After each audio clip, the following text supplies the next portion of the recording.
Hello Mark, I'm Nadia, and my student number is S0341022, and I'm the sophomore. Today I'm going to read this article is Curzan's What Makes a Word Real. I need to study by telling you a little bit about my social life, which I know may not seem relevant, but it is. When people meet me at parties and they find out that I'm an English professor who specializes in language, they generally have one of two reactions. One set of people look frightened. They often say something like, "Oh, I better be careful what I say. I'm sure you'll hear every mistake I make." And then they stop talking. And they wait for me to go away and talk to someone else. The other set of people, their eyes light up, and they say, "You are just the person I want to talk to."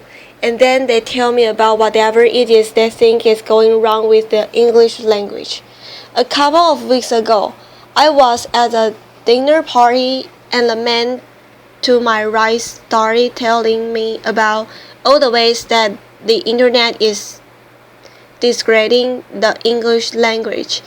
He brought up Facebook and he said, "To defriend.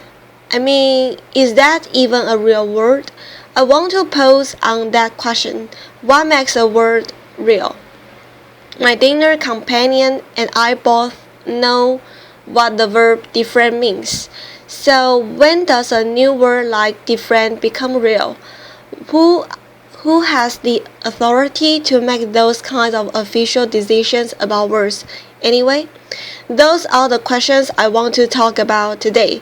I think most people, when they say a word isn't real, what they mean is it doesn't appear in a standard dictionary. That, of course, raises a host of other questions, including who writes dictionaries. Before I go any further, let me clarify my role in all of this. I do not write dictionaries. I do, however, collect new words much the way dictionary editors do. And the great thing about being a historian of the English language is that I get to call this research. When I teach the history of the English language, I require that students teach me 2 new slang words before I will begin class. Over the years, I have learned some great new slang this way, including hangry, which is when you are cranky or angry because you are hungry, and adorable, which is when you are adorable in kind of dorky way. Clearly, terrific words that fill important gaps in the English language. But how real are they if we use this primarily as slang and they don't yet appear in a dictionary? With that, let's turn to dictionaries. I'm going to do this as a slow of hands. How many of you still regularly refer to a dictionary, either print or online? Okay, so that looks like most of you. Now a second question. Again, a show of hands. How many of you have ever looked to see who edited the dictionary you are using? Okay, many fewer. At some level, we know that there are human hands behind dictionaries, but we're really not sure who those hands belong to. I'm actually fascinated by this. Even the most critical people out there tend not to be very critical about dictionaries, not disagreeing among them, and not asking a whole lot of questions about who edited them. Just think about the phrase, "look it up in the dictionary," which suggests that all dictionaries are exactly the same. Consider the library here on campus, where you go into the reading room, and there is a large, unabridged dictionary up on a pedestal in this place of honor and respect lying open so we can go stand before it to get answers. Now, don't get me wrong, dictionaries are fantastic resources, but they are human and they are not timeless. I'm struck as a teacher that we tell students to critically question every text they read, every website they visit, except dictionaries, which we tend to treat as unauthoritative, as if they came from nowhere to give us answers about what words really mean. Here's the thing: if you ask dictionary editors, what they'll tell you is they are just trying to keep up with us as we change the language. They are watching what we say and what we write and trying to figure out what's going to stick and what's not going to stick. They have to gamble because they want to appear cutting edge and catch the words that are going to make it, such as LOL. But they don't want to appear fetish and include the words that aren't going to make it. And I think a word that they are watching right now is YOLO. You only live once. Now I get to hang out with dictionary editors, and you might be surprised by one of the places where we hang out. Every January, we go to the American Dialect Society annual meeting, where, among other things, we vote on the word of the year. There are about 200 people who come, some of the best-known linguists in the United States. To give you a sense of the flavor of the meeting, it occurs right before happy hour. Anyone who comes can vote. The most important rule is that you can vote with only one hand. In the past, some of the winners have been tweeted in 2009 and hashtag in 2012. Chat was the word of the year in the year 2000, because who knew what a chat was before 2000, and WMD in 2002. Now we have other categories in which we vote too, and my favorite category is most creative word of the year. Past winners in this category have included Recombobulation Area, which is at the Milwaukee Airport after security, where you can recombobulate. You can put your belt back on, put your computer back in your bag. And then my all-time favorite word at this vote, which is motor-slicking. And motor-slicking is the act of having multiple windows up on your screen so it looks like you are working when you're actually goofing around on the web. Will all of this work stick? Absolutely not. And we have made some questionable choices. For example, in 2006, when the word of the year was Plutoed to mean demoted, but some of the past winners now seem completely unremarkable, such as app and e as a prefix and Google as a verb. Now, a few weeks before our vote, Lake Superior State University issues its list of banished words for the year. What is striking about this is that there's actually often quite a lot of overlap between their list and the list that we are considered for words of the year, and this is because we are noticing the same thing. We are noticing words that are coming into prominence. It's really a question of attitude. Are you bothered by language fads and language change? Or do you find it fun, interesting, something worthy of study as part of a living language? The list by Lake Superior State University continues a fairly long tradition in English of complaints about new words. So here is Dean Henry Alford in 1875, who was very concerned that desirability is really a terrible word. In 1716, Benjamin Franklin wrote a letter to David Hume giving up the word colonize as bad. Over the years, we've also seen worries about new pronunciations. Here is Samuel Rogers in 1855, who is concerned about some fashionable pronunciations that he finds offensive, and he says, as if contemplates were not bad enough, balcony makes me sick. The word is borrowed from Italian and it was pronounced balcony. These complaints new strike us as quaint, if not downright adorable. But there's the thing, we still get quite worked up about language change. I have an entire file in my office of newspaper articles which express concern about illegitimate words that should not have been included in the dictionary, including LOL.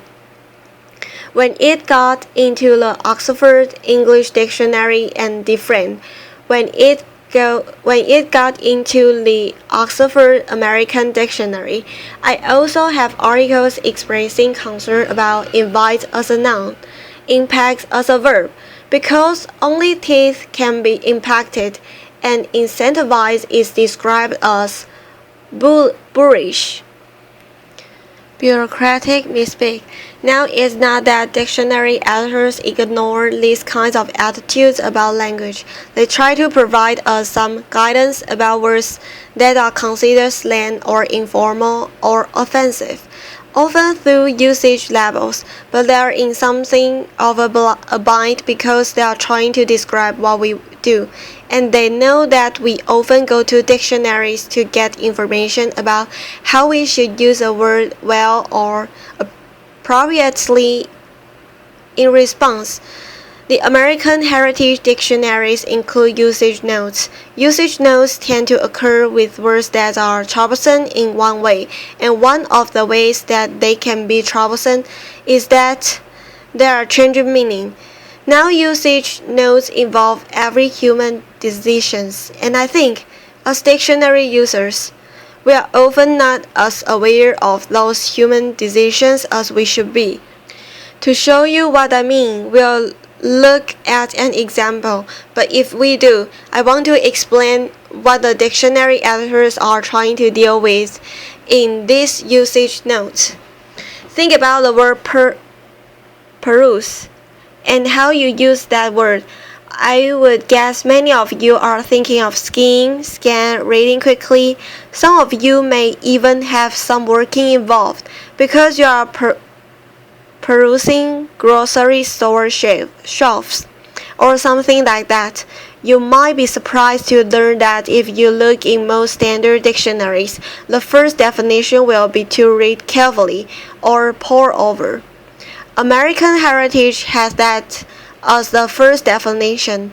They then have as the second definition scheme, and next to that they say usage problem, and then they include a usage note, which is worth looking at.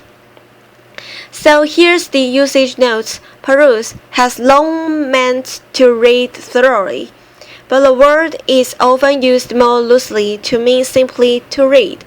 Further extension of the word mean to glance over. Skiing has traditionally been considered an error, but our ballot results suggest that it is becoming somewhat more acceptable. When asked about the sentence, I only had a moment to pursue the manual quickly.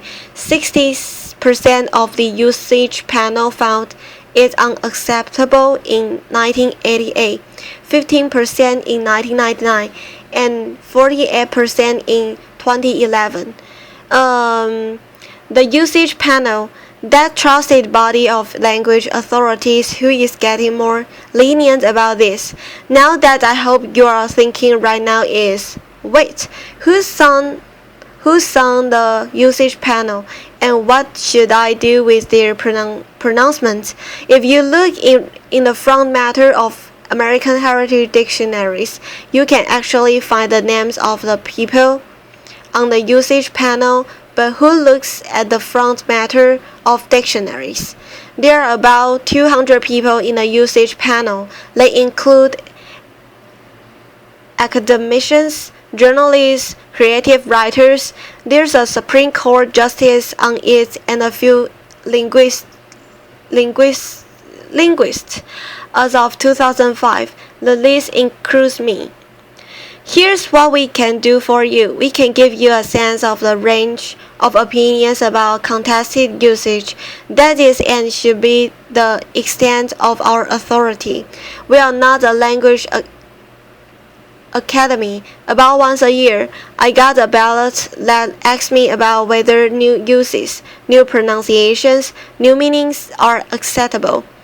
Now here's what I do to fill out the ballot. I listen to what other people are saying and writing. I do not listen to my own likes and dislikes about the English language. I will be honest with you. I do not like the word impactful. But that is neither here nor there in terms of whether impactful is becoming common usage and becoming more acceptable in written prose. So to be responsible, what I do is go look at usage, which often involves going to look at online databases such as Google Books. Well, if you look for impactful in Google Books, here is what you find. Well, it sure looks like impactful is proving useful for a certain number of writers and has become more and more useful over the last 20 years. Now there are going to be changes that all of us don't like in the language. There are going to be changes where you think, really? Does the language have to change that way? What I'm saying is, we should be less quick to decide that change is terrible. We should be less quick to impose our likes and dislikes about words on other people, and we should be entirely reluctant to think that the English language is in trouble. It's not. It is rich and vibrant and filled with the creativity of the speakers who speak it. In retrospect, we think it's fascinating that the word nice used to mean silly, and that the word decimate used to mean to kill 1 in every 10. We think that Ben Franklin was being silly to worry about notice as a verb. Well, you know what? We are going to look pretty silly in 100 years for worrying about impact as a verb and invite as a noun. The language is not going to change so fast that we can't keep up. Language just doesn't work that way. I hope that what you can do is find language change not worrisome, but fun and fascinating, just the way dictionary editors do. I hope you can enjoy being part of the creativity that is continually remaking our language and keeping it robust. So how does a word get into a dictionary? It gets in because we use it and we keep using it. And dictionary editors are paying attention to us. If we are thinking, but that lets all of us decide what words mean, I would say, yes it does, and it always has. Dictionaries are a wonderful guide and resource, but there is no objective dictionary authority out there that is the final arbiter about what words mean. If a community of speakers is using a word and know what it means, it's real. The word might be slangy, that word might be informal, that word might be a word that you think is illogical or unnecessary, but that word that we are using, that word is real. Thank you. Thank you for your attention.